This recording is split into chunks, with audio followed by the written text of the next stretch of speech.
Salam sejahtera Malaysia, denyut nadi suara rakyat bergema di channel ini. Jangan lupa tekan butang subscribe, like dan share. Malaysia kita punya, cintai Malaysiaku, kita jaga kita.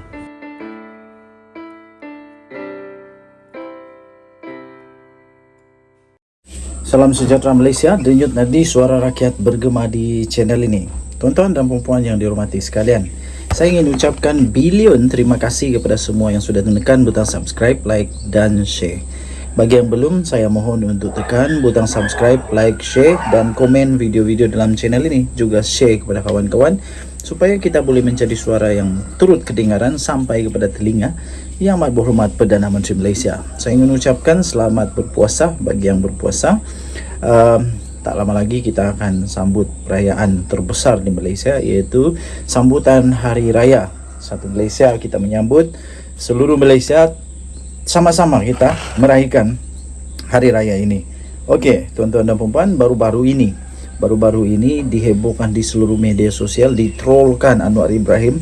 Kononnya beliau kantoi tak ada support daripada kerajaan daripada Arab dan sebagainya. Tapi baru-baru ini, lebih kurang 7 jam yang lalu, kita dapati bahawa Anwar Ibrahim memang memiliki sokongan dan disokong, serta beliau juga mendapat sokongan padu, support daripada kerajaan Arab Saudi. Pada pukul 5.30 pagi tadi, Perdana Menteri sekali lagi menzahirkan penghargaan atas undangan daripada kerajaan Arab Saudi. Datuk Seri Anwar Ibrahim sekali lagi menzahirkan penghargaan di atas undangan daripada kerajaan Arab Saudi, untuk melawat ke negara itu dalam tempoh yang singkat selepas beliau dilantik sebagai Perdana Menteri ke-10. Rawatan rasminya ke negara Timur Tengah itu bersama dengan delegasi pada 22 hingga 24 Mac yang lepas merupakan lawatan negara luar ASEAN pertamanya selepas beliau mengangkat sumpah memegang jawatan berkenaan pada 24 November tahun yang lalu. Menerusi satu hantaran di Facebook rasminya malam tadi, beliau yang juga adalah Menteri Keuangan menyifatkan bahawa hubungan di antara Malaysia dan Arab Saudi termasuk dalam urusan perniagaan, urusan perbankan dan kegiatan Islam terjalin dengan sangat baik.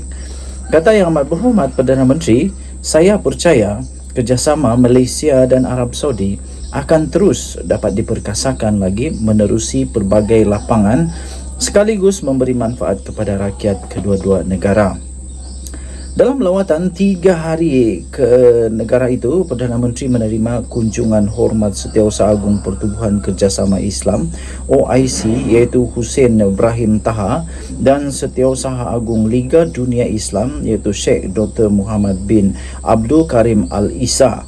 Beliau juga sempat mengadakan pertemuan dengan komuniti perniagaan daripada Arab Saudi di Ibu Pejabat Bank Pembangunan Islam di Jeddah dan menyaksikan majlis menandatangani 3 perjanjian persefahaman yang melibatkan syarikat swasta Malaysia dan Arab Saudi.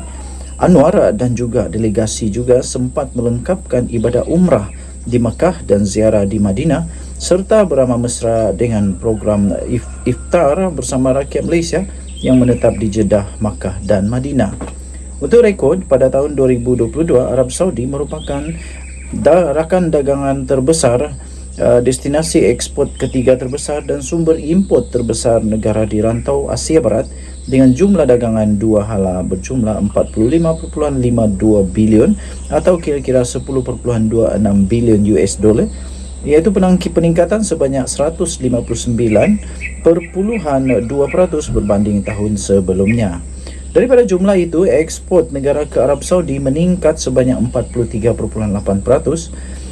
berjumlah 7.28 bilion, iaitu kira-kira 1.66 bilion US dollar, manakala jumlah import negara dari Arab Saudi mencatat peningkatan sebanyak 205.8%, berjumlah 38.24 bilion atau kira-kira 8.6 bilion.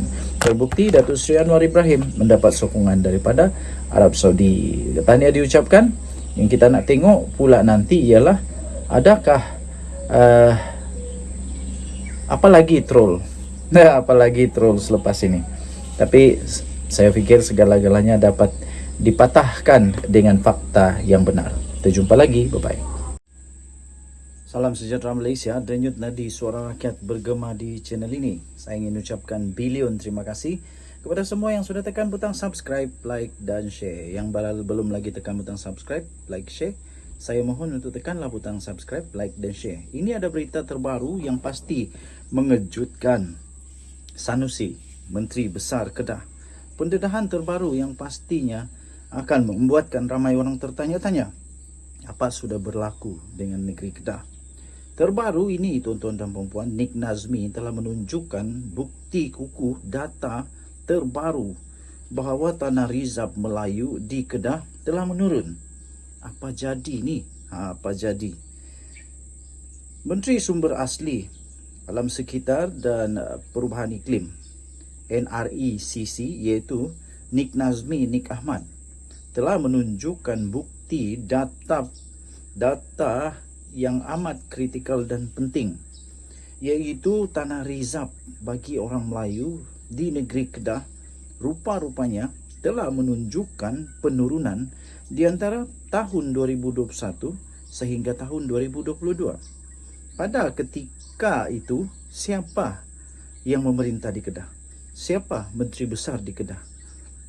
Perlu menjawab data ini.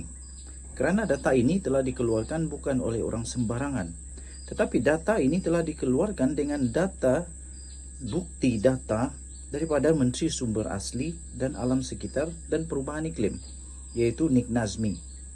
Tangkap layar data itu telah dikongsikan oleh beliau menerusi satu ciapan di Twitter pada Ahad yang lalu. Rasanya pemimpin bos-bos di negeri Kedah kena jawab perkara ini, kerana pastinya rakyat negeri Kedah mahu tahu, ingin tahu apa sebenarnya yang terjadi, apa puncanya rizab bagi Melayu di Kedah dengan data bukti telah menurun sepanjang 2001 hingga 2022. Beliau berkata jumlah keluasan asal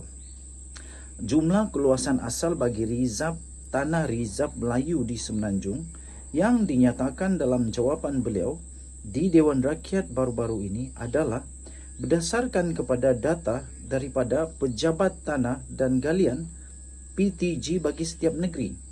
Rupa-rupanya data ini bukan datang daripada kerajaan pusat, tetapi data ini datang daripada Pejabat Tanah dan Galian setiap negeri. Kerana itu, Sanusi harus mempersoalkan, kalau dia mau soal, dia kena soal kepada Pejabat Tanah dan Galian setiap negeri. Ini bukan dikeluarkan oleh Anwar Ibrahim, bukan, tetapi ini dikeluarkan oleh Pejabat Tanah dan Galian setiap negeri. Kata menteri itu, kalau dengar jawapan penuh saya di Dewan Rakyat, saya merujuk semua data-data yang telah diberikan oleh PTG setiap negeri, katanya. Malah kata menteri itu, secara keseluruhan keluasan tanah rizab Melayu telah memang meningkat dari tahun 1947 sehingga 2022. Namun penurunan Kedah merujuk kepada data di antara 2021 sehingga 2022. Nik Nazmi pada 29 Mac yang lalu memaklumkan jumlah tanah rizab Melayu di Kedah, Perak dan wilayah Persekutuan Kuala Lumpur telah menunjukkan data penurunan di antara tahun 2021 dan tahun 2022. Beliau menjelaskan tanah rizab Melayu di Kedah telah berkurangan daripada 721,888.93 hektar kepada hanya sekarang ini, menurut data itu 716.537.28 hektar. Sementara itu, Perak pula merekodkan penurunan daripada 953.042.67 hektar,